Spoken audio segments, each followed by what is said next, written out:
जय गुरुदेवाय नमः। जय राधे श्याम की। आज हम आपको सुख सागर से 14वां अध्याय सुनाएंगे। कली की विपरीतता से युधिष्ठिर को अनेक प्रकार के अपशगुन होना, अर्जुन का द्वारका से लौटकर श्री कृष्ण जी का शरीर त्याग वर्णन करना। इसके पश्चात श्री कृष्ण जी से मिलने के लिए अर्जुन द्वारका को गए। कितने ही दिनों तक वे नहीं लौटे। इधर काल के विपरीत होने से हस्तिनापुर में युधिष्ठिर को नाना प्रकार के अपशगुन दिखलाई पड़ने लगे।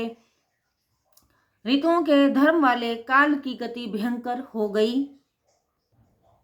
प्रजाओं में काम, क्रोध, लोभ और झूठ बोलने की प्रवृत्ति हो गई। जहां तहां पाप होने लगे। छल और कपट का बाजार गर्म हो गया। माता पिता, मित्र, भाई तथा स्त्री और पति के झगड़े होने लगे। लोग संभवतः लोभ आदि अधर्मों में लगे रहकर अत्यंत अशुभ करने लगे। यह सब देखकर धर्मराज युधिष्ठिर का हृदय कांप उठा। उनकी बाईं जंघा और बायां नेत्र फड़कने लगा। अर्जुन अभी तक द्वारका से नहीं लौटे थे। तब युधिष्ठिर ने भीमसेन को बुलाकर कहा, हे वृकोदर, तुम्हारे छोटे भाई अर्जुन जो श्री कृष्ण जी का समाचार लेने के लिए द्वारका गए हैं, वे अभी तक नहीं लौटे। 7 महीने का समय व्यतीत हो गया है। इधर मुझे नाना प्रकार के अपशगुन दिखलाई पड़ते हैं। क्या नारद जी को बतलाया हुआ वह समय आ गया है जबकि श्री कृष्ण जी अपनी लीला में शरीर त्याग देवेंगे?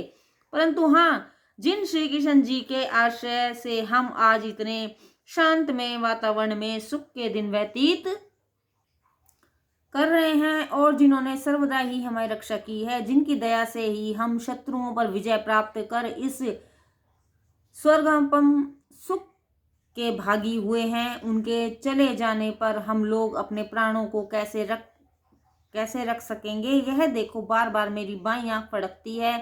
हृदय में कष्ट हो रहा है। इससे ज्ञात होता है कि यह थोड़े ही समय में बड़ा दुख देंगे। हे भीमसेन, अब मैं देखता हूं तो नित्य ही मुख से आग उगलती हुई सिया ऋण अशुभ शब्द करती है, रोती है। कुत्ते निडर होकर मेरे सामने आकर भौंकने लगते हैं। गऊ आदि उत्तम पशु मेरी बाईं ओर जाते और गधे आदि पशु दाहिनी ओर जाते हैं। घुड़साल में बंधे हुए घोड़े नेत्रों से अश्रु की धारा बहा रहे हैं। कबूतर उड़ उड़कर मृत्यु की सूचना देते हैं। कौवे और घुघुआ निद्रा छोड़कर रात में भयानक बोली बोलते हैं। इससे जान पड़ता है कि संसार में कोई महान परिवर्तन होने वाला है। अग्नि के चारों ओर पृथ्वी मंडल हो रहा है। सब दिशाएं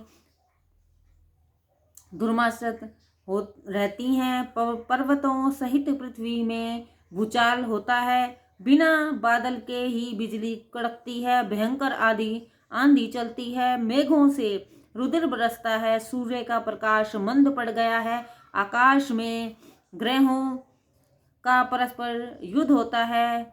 नदी नद तड़ाग और मनुष्य के मन क्षुब्ध हो गए हैं। आग घी से नहीं जलता है। पता नहीं कि यह क्या करने वाला है। गौओं के बछड़े स्तन को नहीं पीते हैं जिससे वह नहीं पहनाती हैं। इस प्रकार गौएं रोती हैं और बैल अप्रसन्न हैं। देवताओं की मूर्तियां रोती हैं, उनमें पसीना आता है और वे कांपती हैं। देश, गांव, नगर, बगीचा और रत्नादिकों की खानों वाले स्थान और आश्रम शोभा तथा आनंद से रहित हो गए हैं। पता नहीं कि ये सब मिलकर हमको किस प्रकार दुखी करना चाहते हैं, परंतु यह तो मैं जानता हूँ, अब मुझे सबसे बड़ा दुख जो श्री कृष्ण जी के वियोग का है वह देखना है पड़ेगा।